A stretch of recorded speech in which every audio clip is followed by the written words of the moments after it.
Please आप सबका mic थोड़ा सा म्यूट कर दीजिए, फिर आप लोग ऑन करना। तो सब लोग का यही चीज है कि ये 4-5 हम लोग वीडियो अगर देखेंगे या 10 वीडियो देखेंगे तो हम लोग ये कोर्स हम लोग को समझ आ जाएगा। लेकिन यहाँ पर ऐसा कुछ है नहीं, ठीक है। इसमें आपको अगर सीखना है तो मिनिमम आपको 1-1.5 महीने तक इसके ऊपर काम करना पड़ेगा और सेशन लेना पड़ेगा। मैं ऐसा नहीं बोल रहा हूँ कि आपको मेरे से कोर्स मेरा ज्वाइन करिए ऐसा कुछ, क्योंकि मेरे ग्रुप में बहुत सारा मेंबर्स मतलब वो स्कैमर्स है जो मेरे मेंबर्स को और मेरे स्टूडेंट को मैसेज कर रहे हैं और मैसेज करके उसको वीडियो सेल करने के लिए ऑफर दे रहे हैं कि $50 $30 ऐसे में बेच रहा है। तो प्लीज कोई भी खरीदे मत, क्योंकि उस वीडियो में आप कुछ भी नहीं कर सकते, कुछ अर्न नहीं कर सकते आप, ठीक है। क्योंकि उसमें ऐसा नहीं होता है, इसमें कोई फिक्स स्ट्रेटजी नहीं है कि हम लोग कोई इंडिकेटर या कुछ अलग यूज कर रहे हैं, उसको यूज करके हम लोग प्रॉफिटेबल बन जाएंगे, ऐसा कुछ है नहीं उसमें। तो इसको सीखने के लिए आपके पास एक नंबर जो है, आपके पास फोकस होना जरूरी है और आपके पास पेशेंस होना जरूरी है। इसमें आप में फोकस जो है 100% देना पड़ेगा। अगर थोड़ा सा भी फोकस आपका डिस्ट्रैक्ट होता है तो आप इस मार्केट में लॉस करेंगे। और इस मार्केट में मैक्सिमम जो 90% लोग हैं लॉस करते हैं, ठीक है। क्योंकि उसके पास पेशेंस नहीं होता, एक। और 2 नंबर, वो मार्केट को समझ नहीं पाता, क्योंकि वो ब्लाइंडली क्या करता है, दूसरे कोई किसी का स्ट्रेटजी बना हुआ स्ट्रेटजी जो है उसको फॉलो करता है, ठीक है। बट वो इस मार्केट को कैसे समझना है वो इस चीज को नहीं जानता। यहाँ पर तो इस मार्केट में दो ही लोग हैं, एक है बायर्स और एक है सेलर्स, ठीक है। तो बायर्स और सेलर्स क्या सर करता है, प्लीज प्लीज म्यूट करिए, आप लोग सर का सर माइक को म्यूट करिए। सर एक guys please mute the all your mic. Please mute करिए माइक। सर आप कर दीजिए सर, म्यूट आपके हाथ पे रहता है ना। Okay okay.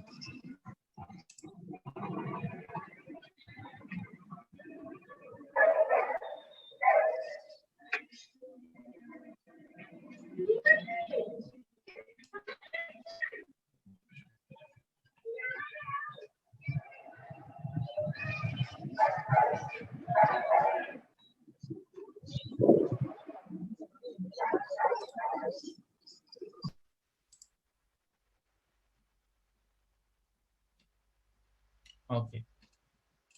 सो यहाँ पर मैं जो बोल रहा हूँ कि इसमें बायर्स और सेलर्स जो होते हैं इस मार्केट में, बायर्स और सेलर्स ये दो ही चीज होते हैं, दो ही लोग होते हैं इस मार्केट में, ठीक है। तो इसमें हर सेकेंड में बायर्स और सेलर्स एक दूसरे से फाइट करता रहते हैं, ठीक है। हर सेकेंड में। और इसका रिजल्ट हम लोग क्या देखते हैं, इसका रिजल्ट जो है ये हम लोग को जो वीक दिखता है, ये वीक है इस बायर्स और सेलर्स का फाइटिंग का रिजल्ट, ठीक है। तो समझिए कि एक एक चैनल ये मार्केट ओपनिंग शायद यहाँ से हुआ है, ठीक है। सोचिए कि मार्केट यहाँ स्टार्ट हुआ है, ओके। सो पीछे में कोई बायर्स का कैंडल है, ओके। समझिए कोई बायर्स का कैंडल है। तो यहाँ पर ये बायर्स ऑलवेज क्या करेगा, ऊपर के मार्केट में कौन रहता है, ऑलवेज सेलर्स रहते हैं, ठीक है। ऑलवेज सेलर्स रहता है। और नीचे में ऑलवेज बायर्स रहते हैं, ठीक है। नीचे में ऑलवेज बायर्स रहते हैं। तो ये है बायर्स का कैंडल। तो ये कैंडल जब यहाँ पर खत्म होता है तो नेक्स्ट कैंडल यहाँ स्टार्ट हो रहा है। तो ये बायर्स क्या करेगा, ट्राई करेगा मार्केट को ऊपर जाने के लिए, ठीक है। वो कोशिश करेगा ऊपर जाने की। जब भी वो ऊपर जाने की कोशिश करेगा तब क्या करेगा कि ऊपर में कौन रहता है, सेलर्स रहते हैं, ठीक है। सो सेलर्स क्या करते हैं कि वो इसके जब बायर्स ऊपर आता है तो सेलर सब एक एक करके इसके साथ इसके पास आता है और इसके साथ फाइट करना स्टार्ट कर देता है। तो ये एक दूसरे से फाइट करते रहते हैं। देन क्या होता है, अगर यहाँ पर सेलर्स स्ट्रांग होते तो मार्केट को यहाँ से लेकर फिर वो क्या करता है, नीचे की तरफ आने लगता है। फिर यहाँ से बायर्स जो है वो फिर इस सेलर से फाइट करने लगते हैं, फाइट करके वो इतना तक ऊपर जाके क्लोज कर देता है यहाँ पर। तो ये एक कैंडल बन जाता है, ठीक है, एक कैंडल ये बन जाता है। तो बायर्स और सेलर्स क्या करता है, ऑलवेज ऐसी ये लोग फाइट करता है, इसके बीच और कोई नहीं है। और इसी को हम लोग को समझना है कि इसके अंदर जो बायर्स फाइट कर रहे हैं और सेलर्स फाइट कर रहे हैं, तो उसमें कौन स्ट्रांग है और कौन वहां पर वीक है, उसको हम लोग को समझना है। अच्छा, एक मिनट।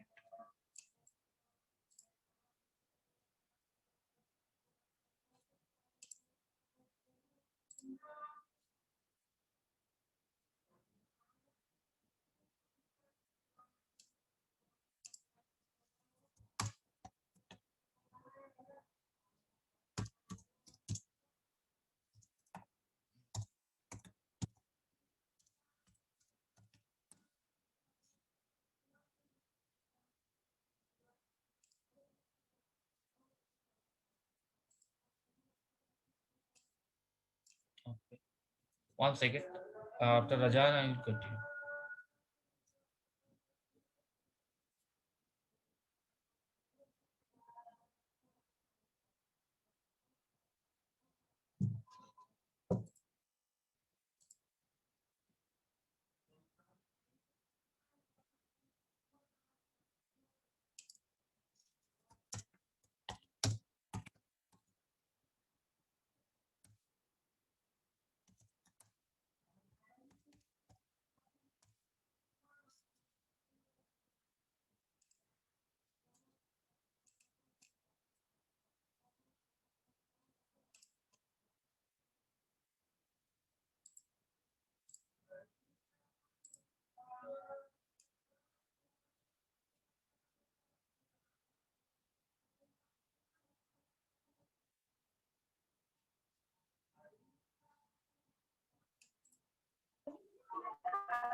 Okay okay. सो हम लोग को एक चीज है कि हम लोग को अगर कोई ट्रेड करना है इस फील्ड में, तो यहाँ पर हम लोग ऐसा नहीं है कि कोई एक कैंडल को प्रेडिक्ट करके फिर उसको हम लोग उसके बाद के कैंडल में ट्रेड करते हैं, ऐसा है नहीं। तो यहाँ पर एक चीज है कि अगर यहाँ पर बहुत सारा वीक होता है, ठीक है, कैंडल का वीक, तो हर एक वीक का अलग अलग इंपॉर्टेंस होता है। अगर एक छोटा सा ऐसा वीक होता है तो इसका अलग इंपॉर्टेंस होता है, इसको समझना होता है। मार्केट में आपको ऐसा भी वीक दिखेगा और ऐसा भी दिखेगा और इसके बाद एक लंबा भी दिखेगा। तो ये हर एक वीक का अलग अलग इंपॉर्टेंस होता है, तो इस चीज को आपको समझना है, ठीक है। तो इसको समझने के लिए थोड़ा टाइम लगेगा, ऐसा नहीं है कि आप लोग को एक ही दिन में मैं सब कुछ सिखा दूंगा, ऐसा हो नहीं सकता, इम्पॉसिबल है। और इसलिए मैं बोलता हूँ कि ये कोर्स जो है बहुत लेंदी है। और इसमें क्या होता है कि आप खुद से रीड करोगे, लाइव मार्केट जो है खुद से रीड करोगे और खुद से आपको पता चल जाएगा कि अब नेक्स्ट कैंडल में कौन कौन मूव करेगा। बायर्स और सेलर्स, ठीक है। तो इसके लिए आपको क्या करना है, बस कुछ नहीं, पीछे का जो 3-4 कैंडल है, इसका जो बायर्स और सेलर्स का जो फाइटिंग है, उसका जो हिस्ट्री, उसको एनालिसिस करना पड़ेगा।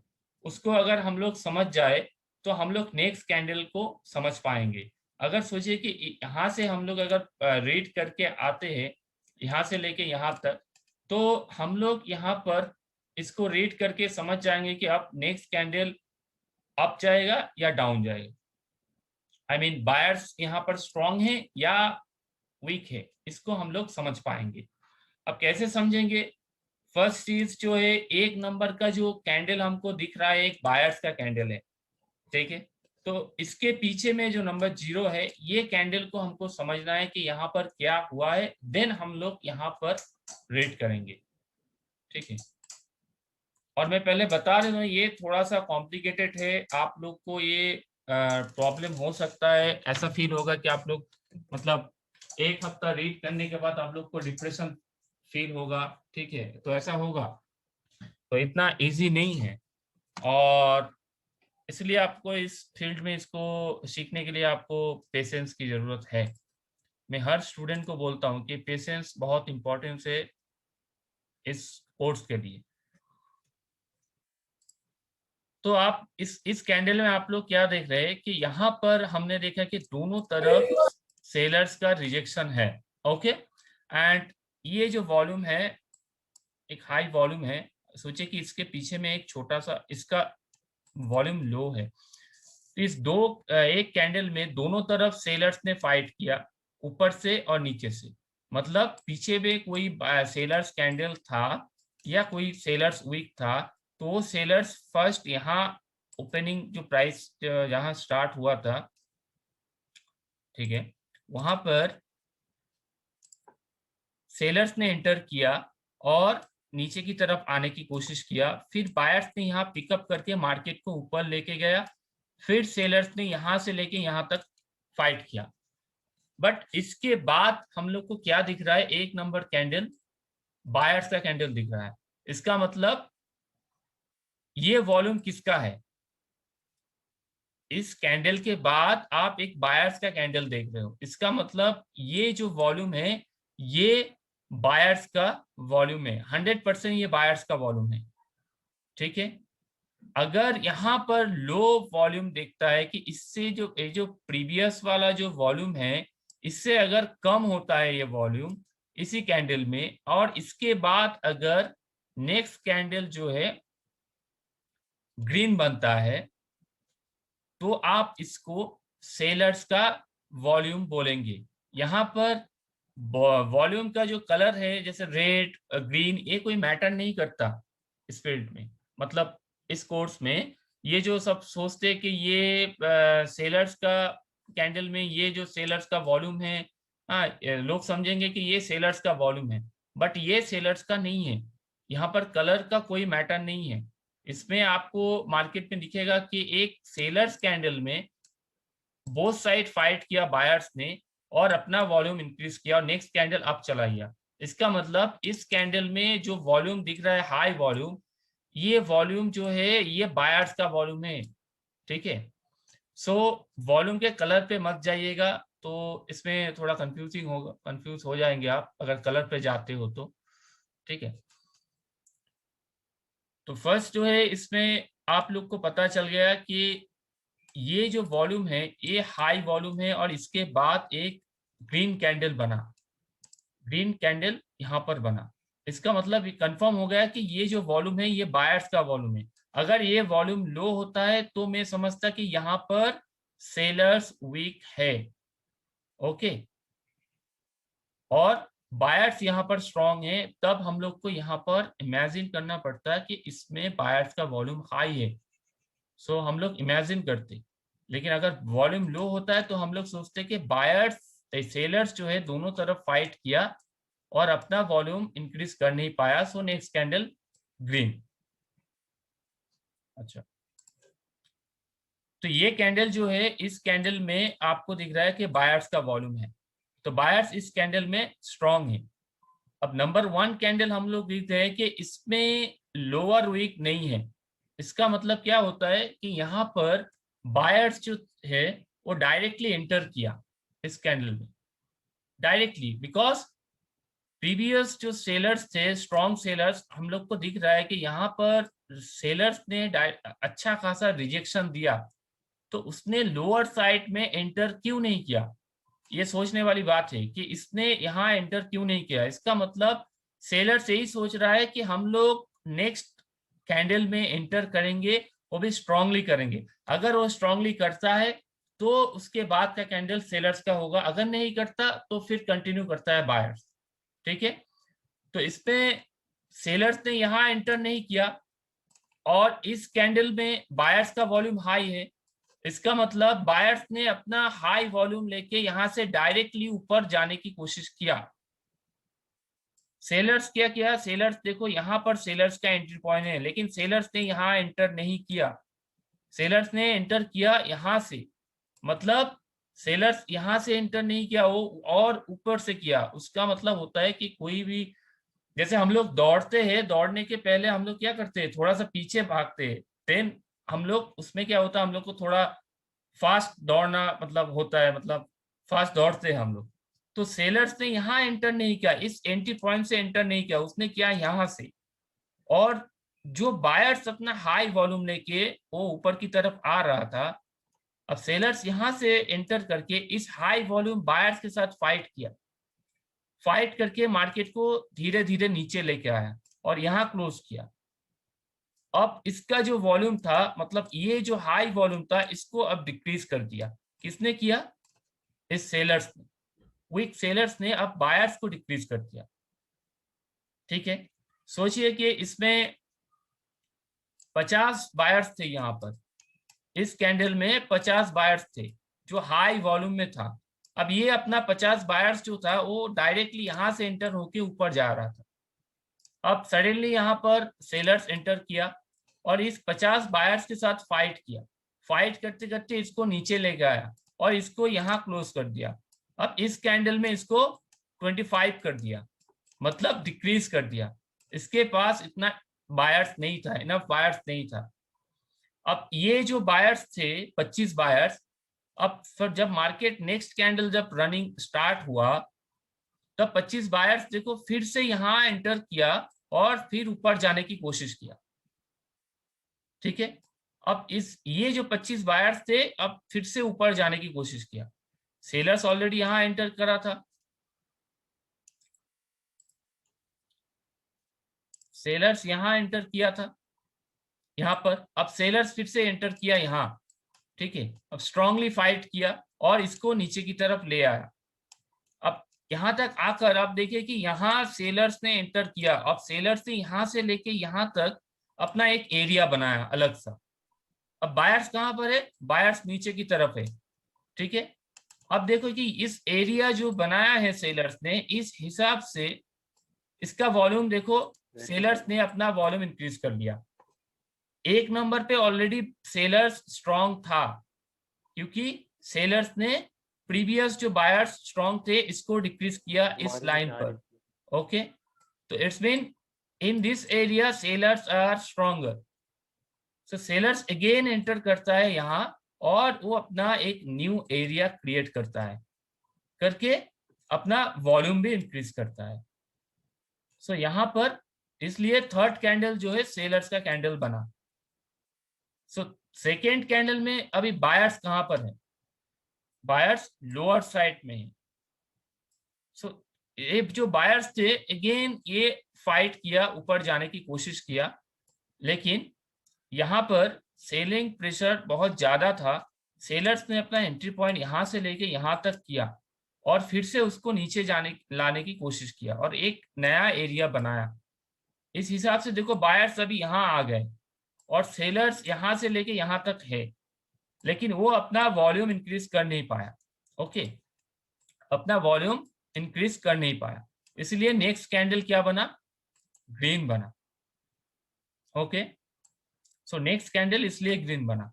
सिमिलर चार्ट है ये जो चार्ट और ये चार्ट सेम है, और मैं IQ ऑप्शन से ये चार्ट मैंने यहाँ पर सेट किया है। तो इसमें देखो कि थर्ड कैंडल में इसने सेलर्स ने अपना वॉल्यूम इंक्रीज कर नहीं पाया, क्योंकि सेलर्स यहां से लेके यहां तक स्ट्रांग था, बायर्स यहां वीक था। अब बायर्स यहां से फिर ऊपर जाने की कोशिश किया, लेकिन ये इतना ऊपर जा नहीं पाया। यहाँ पर आप देख रहे हो कि बायर्स कितना ऊपर तक गया था, लेकिन यहाँ पर उतना जा नहीं पाया। फिर सेलर्स ने यहां से इसको दबा के नीचे डाल दिया, फिर बायर्स ने यहाँ किया, लेकिन सेलर्स जो अपना एरिया बढ़ा यहाँ इंक्रीज किया है, उसके हिसाब से ये अपना वॉल्यूम इंक्रीज कर नहीं पाया। That's why next candle buyers.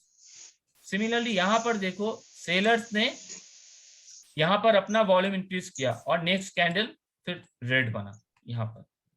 सो ये एक टाइप का 1 to 3 फॉर्मूला हम लोग बोल सकते हैं। कैसे बोल सकते हैं कि यहाँ पर बायर्स वीक था, यहाँ पर दोनों तरफ फाइट किया, लेकिन सेलर्स यहाँ पर स्ट्रॉन्ग था, इट्स मीन यहाँ पर भी बायर्स वीक था, और यहाँ पर सेलर्स जो था स्ट्रॉन्ग हो नहीं पाया।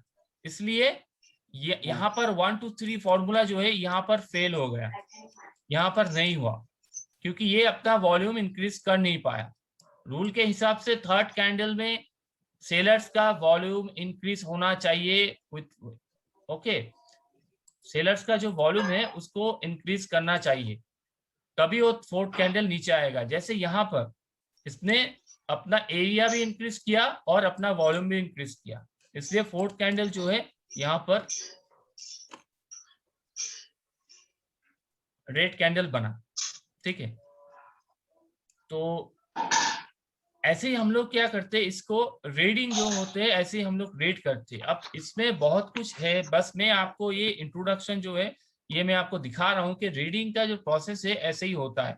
ठीक है, हम लोग को बस 4-5 कैंडल जो है प्रीवियस कैंडल उसको रेड करना है, और उसमें बायर्स और सेलर्स के बीच क्या हुआ है, कौन वीक हुआ है या कौन स्ट्रांग हुआ, कौन वीक या कौन वीक, या बायर्स सेलर्स को वीक कर दिया, या बायर्स खुद से वीक हो गया, या सेलर्स बायर्स को वीक किया, या सेलर्स खुद से वीक किया। ऐसा होता है मार्केट में, मतलब इसको बहुत कुछ है इसके अंदर, इसलिए ये चीज धीरे धीरे आप लोग को समझना पड़ेगा।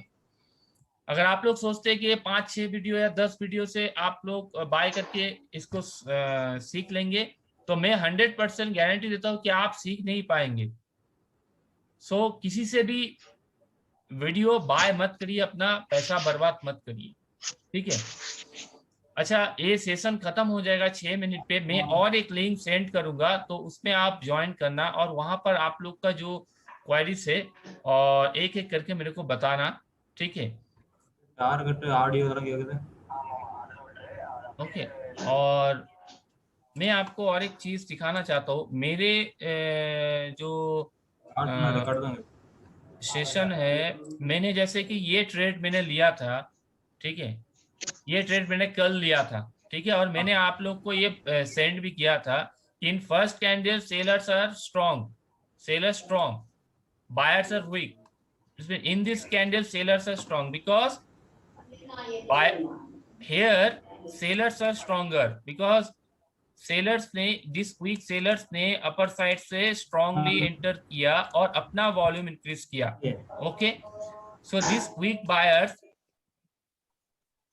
here upper wick is very small, okay, it's mean buyers जो weak buyers थे upper side में enter हो नहीं पाया because of this area is sellers are very strong and they have high volume, okay, that's why they can't allow buyers in this area, that's why we here upper wick is very small, it's mean selling pressure is very high in this area, that's why buyers can't go up.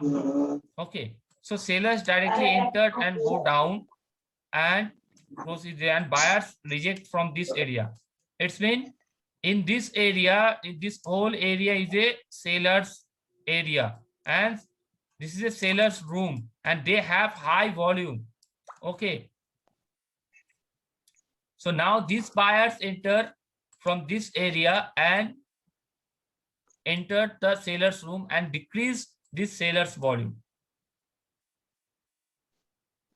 आप लोग को ऐसा दिख रहा है कि ये एक जैसे फुटबॉल का जो होता है ना, एक छोटा सा पिन होता है, जो उसके फुटबॉल के जो अंदर हवा होता है ना, उसको लीक करने के लिए ऐसा आप लोग को पिन मिलेगा। तो ये ऐसा ही look like pin.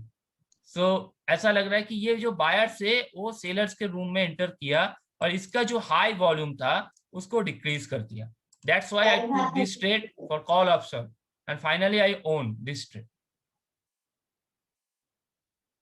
Okay, so ऐसा बहुत कुछ है जो समझना है, और ये आप एक दो वीडियो करके सीख नहीं पाएंगे, बहुत कुछ है इसके अंदर। In this candle here, I applied here 1 to 3 formula. In this candle, sellers are weak. Okay, sellers again entered from upper side, but they can't increase their own volume. In third candle, sellers entered, but buyers entered from this area and they increased their own volume in this area. Okay, and they increased. That's why I took this 2 trades in this area, because here 1 to 3 formula worked. According to 1 to 3 formula, here buyers are very strong now, because buyers entered in this from this area and went up and closed this area. It's been here to here, buyers have high volume and sellers are here. So that's why this candle goes up. It's been here, buyers sellers are weak in this candle, again sellers are weak, and we see in third candle buyers are strong in this candle. That's why I took this trade for call option. Okay, sir wick की length को भी देखना पड़ता है? हाँ, length को देखना पड़ता है और बहुत कुछ है ऐसे कि थर्ड 1 to 3 फॉर्मूला आप ब्लाइंडली फॉलो नहीं कर सकते, इसके अंदर बहुत कुछ है आपको समझने के लिए। ओके, तो आप ऐसा मत सोचिए कि आप लोग ऐसा या सिमिलरली आपको ऐसा मिल गया, तो आप ऐसा मत सोचिए कि इसके अंदर बहुत कुछ है, मतलब इसमें ये आप ब्लाइंडली इसको फॉलो करेंगे, ऐसा नहीं है। इसका जो बॉडी होता है, इसका जो वीक होता है, ये कुछ बहुत कुछ समझना है इसके अंदर, और ये इसीलिए इसके लिए आपको वीक रीडिंग का जो बेसिक्स जो है उसको आपको सीखना पड़ेगा। कम से कम 10 दिन तक आपको वीक रीड करके उसको प्रैक्टिस करना पड़ेगा, देन इसको आप समझ पाएंगे, क्योंकि इसके अंदर और भी बहुत कुछ है और बहुत सारा नॉलेज उसको आपको गेन करना पड़ेगा, देन आप अप्लाई कर सकते। क्योंकि इन दिस फील्ड आप हर 2-3 कैंडल के बाद कॉन्सेप्ट चेंज हो जाएगा। यहाँ पर कोई भी कॉन्सेप्ट फिक्स नहीं है, यहाँ पर खुद को आपको कॉन्सेप्ट क्रिएट करना पड़ेगा। कब क्रिएट करेंगे? जब आपको इसके बायर्स और सेलर्स के जो फाइटिंग है, जब तक आप इसको समझ नहीं पाएंगे तब तक आप इसको आपका खुद का जो स्ट्रेटजी है क्रिएट नहीं कर पाएंगे। और यहाँ पर हम लोग लाइव जो है, लाइव हम लोग रीड करते हैं बायर्स और सेलर्स का फाइटिंग, कौन वीक हो रहा है। यहाँ पर एक चीज होता है, यहाँ पर एक चीज होता है कि बायर्स क्या करता है, सेलर्स को डिक्रीज करता है, ठीक है। और एक होता है कि बायर्स ऊपर जाते जाते अपना वॉल्यूम डिक्रीज करता है खुद से। सेम सेलर्स होता है कि दोनों तरफ फाइट करके सेलर्स अपना वॉल्यूम इंक्रीज करता है, ठीक है, और बायर्स क्या करता है, सेलर्स को डिक्रीज करता है, एक होता है, और सेलर्स खुद नीचे आते आते अपना वॉल्यूम डिक्रीज कर देता है। तो ये जो बहुत सारा छोटा छोटा चीज है, इसको ये बहुत इंपॉर्टेंट है इस वीक रीडिंग के लिए, और इसको समझना बहुत जरूरी है। इसलिए इस कोर्स को सीखने के लिए कम से कम 1-1.5 महीना लगेगा ही लगेगा, ठीक है। और इसको धीरे धीरे सीखना पड़ेगा। बहुत कॉम्प्लिकेटेड ये कोर्स है, ये वीक रीडिंग बहुत ही कॉम्प्लिकेटेड है, सबके लिए ये नहीं है, ठीक है। जिसके पास पेशेंस है, फोकस है और सीखने का बहुत इच्छा है, इस कोर्स मतलब इस मार्केट को प्रॉफिट करने का इच्छा है, सो उसके पास पेशेंस होना चाहिए, तभी आप लोग इस